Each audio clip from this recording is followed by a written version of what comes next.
Assalamualaikum warahmatullahi wabarakatuh.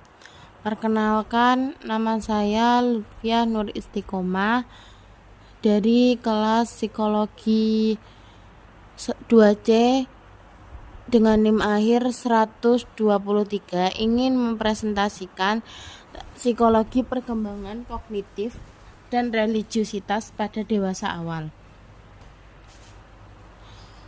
Dewasa awal merupakan tahap kehidupan yang berlangsung sekitar usia 20-40 tahun. Pada masa ini, individu mengalami perubahan signifikan dalam berbagai aspek perkembangan, termasuk perkembangan kognitif dan religiusitas. Perubahan ini dipengaruhi oleh berbagai faktor seperti pendidikan, pengalaman hidup, lingkungan sosial, dan nilai budaya. Perkembangan kognitif dewasa awal. Perkembangan kognitif mengacu pada perubahan dalam cara individu berpikir, memahami, dan memproses informasi. Menurut Piaget 1972, individu pada masa dewasa awal umumnya berada dalam tahap operasional formal, di mana mereka mampu berpikir abstrak, memecahkan masalah secara logis, dan mempertimbangkan berbagai perspektif. Teori perkembangan kognitif itu ada 3. Yang pertama, teori Piaget, pemikiran pasca kognitif. Jean Piaget dalam teorinya hanya membahas perkembangan hingga tahap operasional formal, di mana individu mampu berpikir abstrak dan logis. Namun, penelitian lanjutan mengungkapkan adanya pemikiran pasca kognitif dewasa awal, yaitu kemampuan berpikir yang lebih fleksibel dan realistis dalam menghadapi situasi yang kompleks.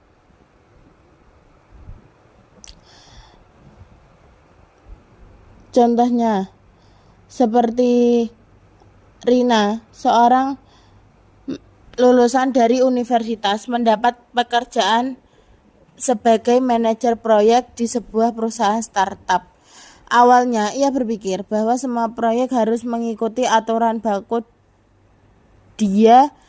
yang dia pelajari di kuliah. Namun setelah beberapa bulan, ia menyadari bahwa tiap proyek memiliki tantangan unik yang membutuhkan solusi fleksibel.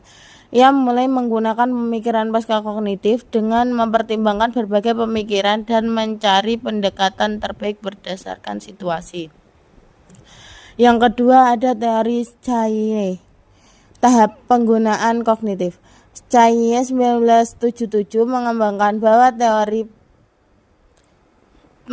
teori bahwa kognisi tidak hanya berkembang dalam kapasitas, tetapi juga dalam cara penerapannya.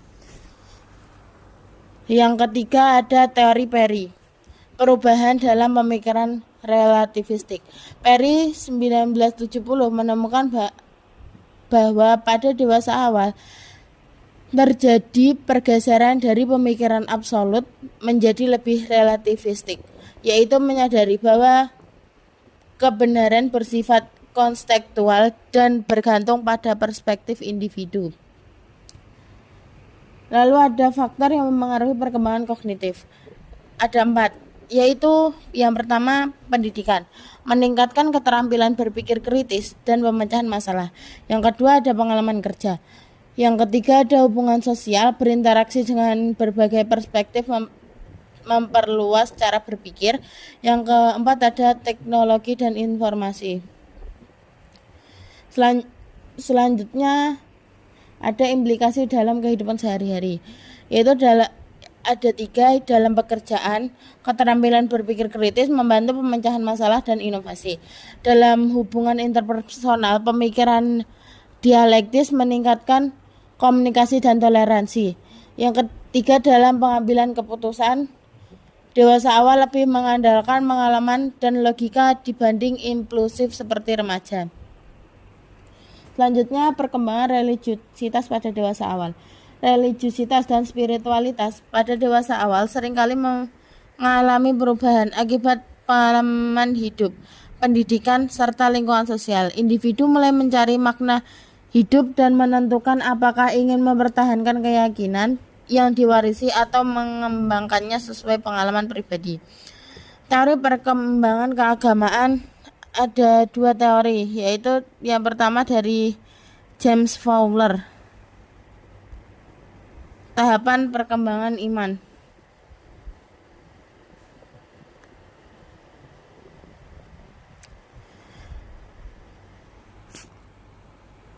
Tahapan perkembangan iman menurut James Fowler tuh ada dua. Yang pertama,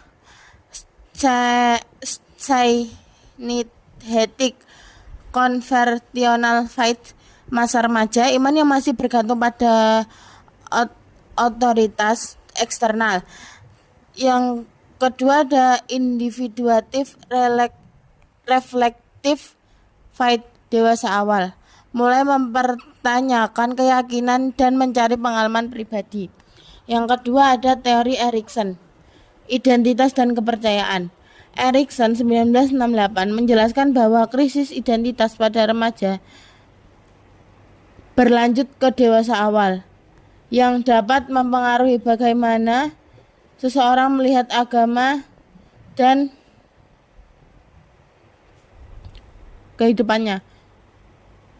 Yang selanjutnya ada faktor yang mempengaruhi perkembangan religi.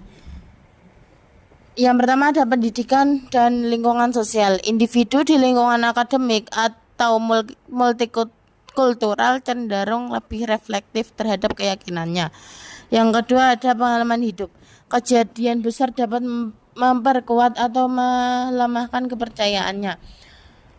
Yang ketiga ada pekerjaan dan karir. Orang yang bekerja di lingkungan religius mungkin lebih terikat dengan keyakinannya. Yang keempat ada perubahan sosial dan teknologi. Akses ke berbagai informasi membuat orang lebih terbuka terhadap perspektif lain. Selanjutnya ada perbedaan religiusitas dan spiritualitas. Religiusitas adalah sejauh mana seseorang menghayati, memahami, dan mempraktikkan ajaran agamanya dalam kehidupan sehari-hari. Ini mencakup keyakinan, pengalaman keagamaan, pengetahuan agama, praktik ibadah, serta dampak ajaran agama dalam perilaku sosial. Kalau spiritualitas adalah pencarian makna hidup, tujuan eksistensi, dan hubungan dengan sesuatu yang transenden, bisa seperti Tuhan, semesta, atau kekuatan spiritual lainnya. Ini bersifat personal dan tidak selalu bergantung pada agama formal. Uasnya terdapat pada surat Ali Imran ayat 190 sampai 191, yang artinya sesungguhnya dalam pencipta langit dan bumi dan pergantian malam dan siang terdapat tanda-tanda bagi orang yang berakal, yaitu orang-orang yang mengingat Allah sambil berdiri, duduk dalam keadaan berbaring, dan mereka memikirkan tentang pencipta langit dan bumi seraya berkata, ya Tuhan kami, tidaklah Engkau menciptakan ini dengan sia-sia. Maha suci Engkau, lindungilah kami dari azab neraka. Kesimpulannya, perkembangan kognitif religiusitas pada dewasa awal merupakan aspek yang kompleks dan saling berkaitan. Pemikiran pasca formal memungkinkan individu untuk lebih fleksibel dalam memahami realitas, sementara religiusitas memberikan makna dalam kehidupan. Faktor sosial dan pengalaman hidup turut membentuk perkembangan kedua aspek ini, yang pada akhirnya berkontribusi terhadap kesejahteraan individu secara keseluruhan. Sekian dari saya, hanya segitu yang bisa saya sampaikan. Wassalamualaikum warahmatullahi wabarakatuh.